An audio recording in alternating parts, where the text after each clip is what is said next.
Man, what is happening, my YouTube family? Of course, it is your boy B New. I'm coming at y'all this Friday morning, TGIF. First and foremost, as always, positive vibes, positive energy to everybody that might be listening this morning. I hope everybody had a wonderful week and they're gonna inch into a great weekend this weekend. And if you somewhere where it's nice weather, try to get outside and enjoy that weather. Get some energy from the sun and Mother Nature, and I guarantee you'll feel a whole lot better if you were feeling down and out. You know, get a little exercise, things of that nature. And one last thing before I hop right into it is get yourself a mantra. You know, just say this with me: I'm healthy, I'm wealthy, I'm happy. I'm healthy, I am wealthy, I am happy. Those are some of the most positive affirmations that you can say. I am. So claim what you are and bring it into existence and give thanks to the universal creator. But anyway, let's hop right into it. So we know on yesterday that the Los Angeles Lakers did not have a game. We know that the Los Angeles Lakers were off. So a lot of people were eyeing, of course, the Portland Trailblazers versus the Phoenix Suns. Now, everybody knows, and if you've been watching the show this past week or so, I've been calling all of this, and I'm not saying that to be boastful or anything like that, but I did call all of these wins for the Lakers. I called the loss against the Blazers. I predicted that, but I did say what the Blazers' record was and who they would be facing going down the stretch, including the Phoenix Suns and the Denver Nuggets. And they did drop one to the Phoenix Suns on yesterday, just as I predicted they would. So now they are in a very precarious situation. So this is the thing about it. And we'll touch on the game that happened last night here in just a second. But the main thing, I just want to kind of focus on the standings, how it affects the Lakers, how it affects the playoffs, and how it affects the play-in game. So with all that being said, we know that Portland dropped a game last night. You could see that Damian Lillard was clearly upset after the loss last night, and even in the press conference, of course, he was not trying to point any fingers at CJ McCullough, who missed 2 clutch free throws at the end of the game. Maybe if he even just makes one of those, but he missed both of those. But Dame Dollar did say, well, you cannot just point to one thing in the game. And I know a lot of people try to force blame like that and place blame, but the thing about it is, if Sausage or whatever his name is, you know what I'm talking about, for the Phoenix Suns, if he would have just he missed 3 free throws in the last minute or so of the game. He had 4 attempts and he missed 3 of them. So had he made his, then CJ McCullough free throws wouldn't have even mattered. So you cannot zero in on one point of the game. I understand clutch and this and that, and I am surprised that CJ did come up empty like that and miss both of those. I don't know. It's starting to make me wonder, do they want the 7th seed? Do they want a part of the Phoenix Suns? Is people starting to duck the Clippers is what I'm starting to wonder. And there was a great question asked by Charles Barkley last night to Chris Paul when he said, hey, who would you rather play? Would you rather play, you know, the blah, blah, blah. And Chris Paul cut him off immediately. He said, listen, baby boy, I've been in the West my whole career, whether I was at New Orleans, whether I was in OKC, whether I was in Houston, and now that I'm out here in Phoenix, I've run the gauntlet of the West. And it's going to be tough playoffs as always when you're out here in the Western Conference. But you cannot duck and dodge from anybody, because if you want to claim that ring and get that trophy and raise that banner at the end of the year, then you're going to have to go through the best team to get it. Because to be the best, you got to beat the best. Somebody once told me that. If you want to be the best, you got to beat the best. And that's what the Pistons did in the 80s when they overcame the Celtics. That's what the Bulls did when they overcame the Pistons. You understand what I'm saying?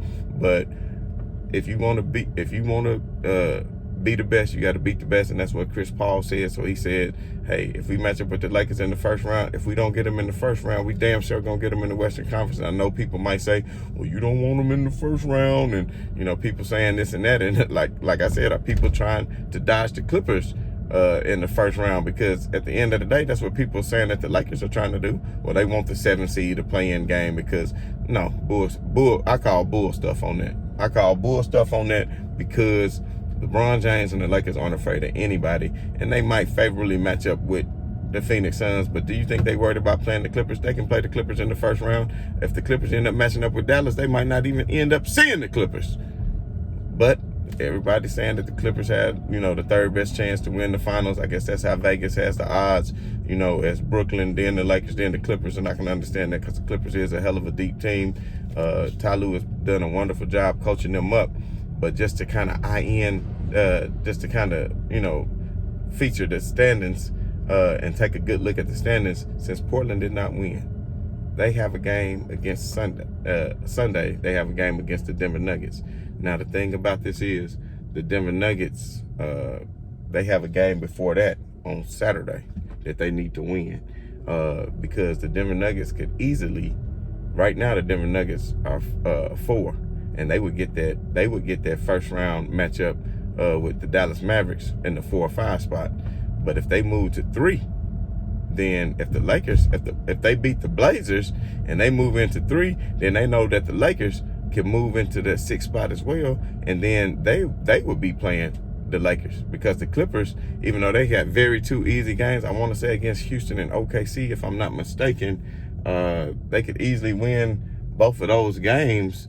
But at the end of the day, the Clippers may want to lose those games. Maybe they look at the landscape and they say, hey, you know what? We don't want to be the 3 seed. Maybe if they see the Lakers moving to the 6 seed or the Blazers, they say, well, we much rather be the 4 seed, and they could easily sit their starters for the last 2 games of the year, and then plus have that week of rest during the play-in tournament because they don't have to be a part of it, and rest all of their starters and lose those last 2 games against these mediocre teams. And then the Clippers would then fall into the 4th spot, and they could play Dallas in the first round. But as you know, last year they had struggles with them, but they won the series, so they might say, well, hey, that's a favorable matchup for us. We'll go ahead and slide onto that side of the bracket, and we'll take on the Dallas Mavericks. But a lot is going to be dependent on what the Blazers do. And the crazy thing about it is the Blazers play on Sunday, so they get 2 days off after last night's defeat, and then instead of them playing on Saturday, it's on a Sunday. So a lot will be left to be decided on that Sunday. And speaking of things that will be left to be decided on that Sunday, is the Memphis Grizzlies are playing great basketball. So a lot of people are automatically penciling in the Golden State and the Lakers. A lot of people penciling that in for that play-in game, to get that 7th spot. Because as you all know, the winner of the 7-8 is locked in at 7. And then the loser of the 7-8 gets to play the winner of the 9-10. So currently Memphis sits at 9. But if they take care of business, I think tomorrow against Sacramento, if they take care of business tomorrow against Sacramento, they have a matchup with Golden State that's going to be on ESPN on the last day of the season on Sunday.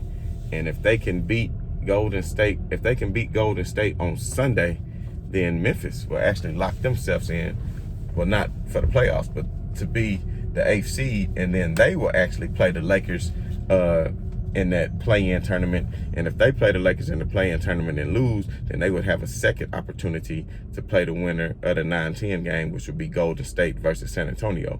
But the thing about this is, I think that Memphis and Golden State are both going to try to win that game and play really, really hard, because think about it. If you're in the 7th, if you're fighting for the 7th, 8th, and you lose, then you have a second opportunity. But if you're already in the 9-10 and you lose, you don't really get a second opportunity.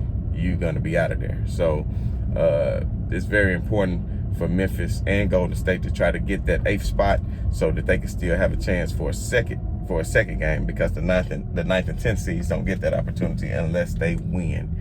So with that being said, I'm pretty sure Golden State could take care of San Antonio and then look to face Memphis again if Memphis were to get that 8th spot, if the Lakers actually beat Memphis. Because I'm telling you right now, Memphis is going to be a tough out for anybody. I love the Memphis Grizzlies, as everybody know.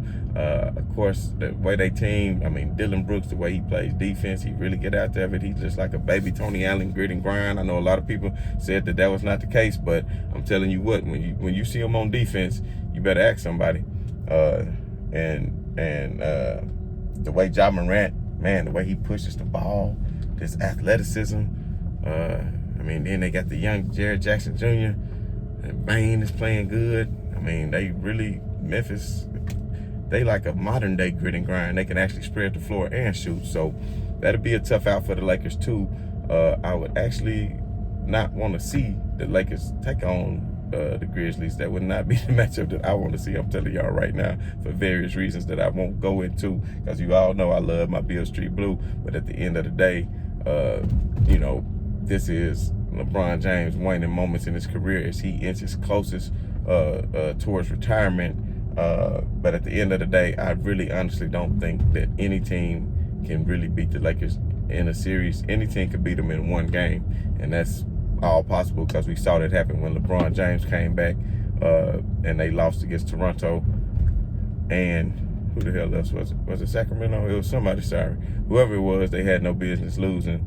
And so it is possible. But I think with the rest and everything that's going on, I think, like I said, with all the reps that the other players are getting, all the reps that Dennis Schroeder is getting, because Dennis Schroeder being out of the lineup, all the reps that THT is getting, Kuzma, everybody else, is really going to boost their confidence level. So with that being said, and speaking of Dennis Schroeder, he did allude on his Instagram and say that he is back. So he said that on his Instagram. So I would imagine that Dennis Schroeder will be playing tomorrow, and will be playing on Sunday just to kind of get him some rhythm. And then I would imagine that LeBron James would play those games as well just to kind of get him some rhythm. I would actually think, if I'm going to be honest, and this is just my humble opinion, I hadn't heard it from any sources or anything, I would imagine that AD would not play those last two games just to get some rest going into the play-in game, because LeBron James and Anthony Davis already had plenty of chemistry together. They have a championship together. So if his groin is acting up on him with a groin, it's going to be tough to play through the playoffs, because we all saw what the groin injury did to LeBron not long ago.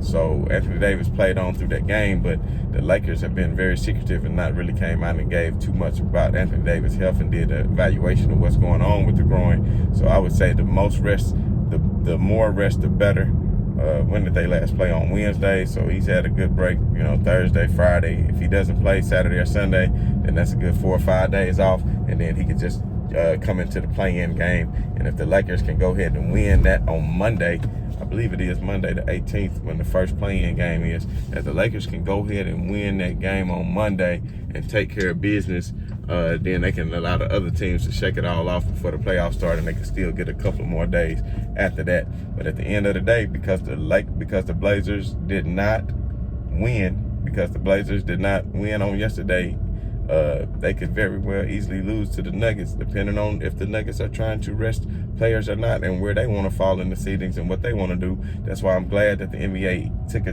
page out the chapter of the NFL, and they're playing all these games simultaneously on these days to prevent teams from being able to do what they have to do.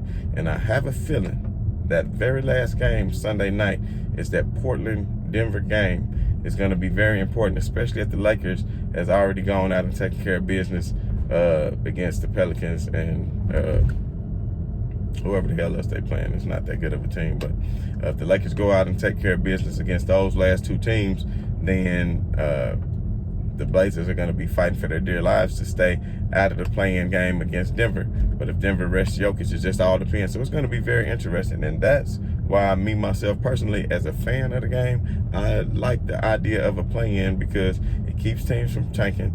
It keeps fans excited, give you something to be excited about, because let's just face it, when you're a fan of a team, you know what your team chances are realistically. I mean, you hope teams can pull together.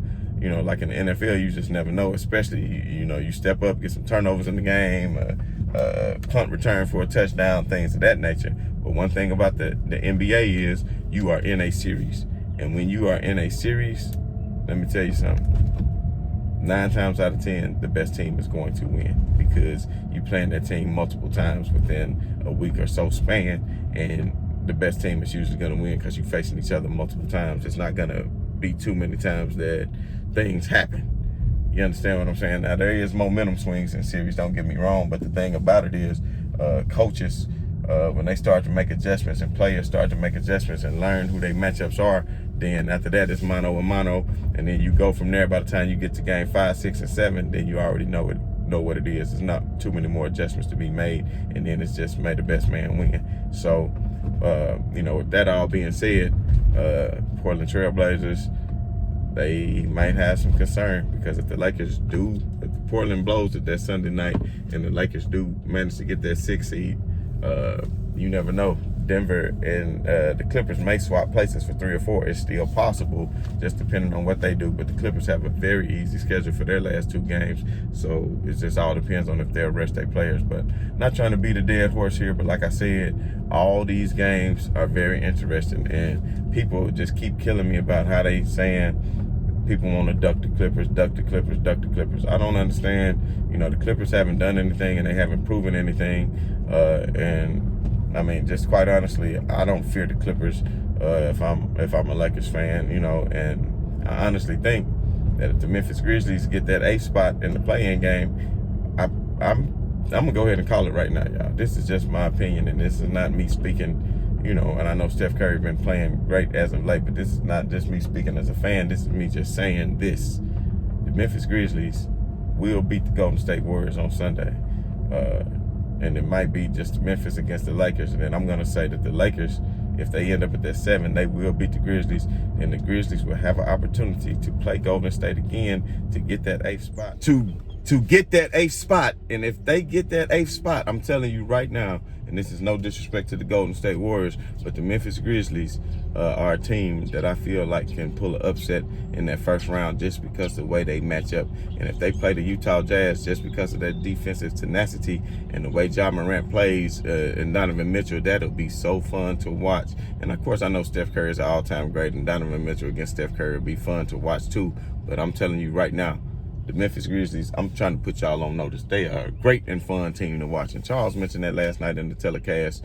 And of course, as you all know, I'm a big-time Memphis Grizzlies fan. So at the end of the day, I'm not just saying this because I'm a fan of them. I'm saying this because I watch them closely and I know what they're capable of doing. I watch them more so than I watch Golden State, to be honest. I've seen quite a few, and I watch League Pass, and I watch as much games as I can, and I've seen Golden State a lot this year, but they haven't shown me anything to where that I don't think that they would probably be lucky to win 1 game against Utah in the first round. So at the end of the day, fight. I know Steph is fighting for his legacy, because he wants to say, hey, with the injuries to Klay Thompson and no Kevin Durant and blah, blah, blah, I was able to lead my team into the playoffs. And, that's good. And I'm not trying to take anything away from Steph, but we shall see if my predictions been coming right. So we shall see how it goes down Sunday. Memphis does need to take care of business against Sacramento on Saturday, and then we'll have a big showdown on Sunday. Man, I'm so looking forward to all these games.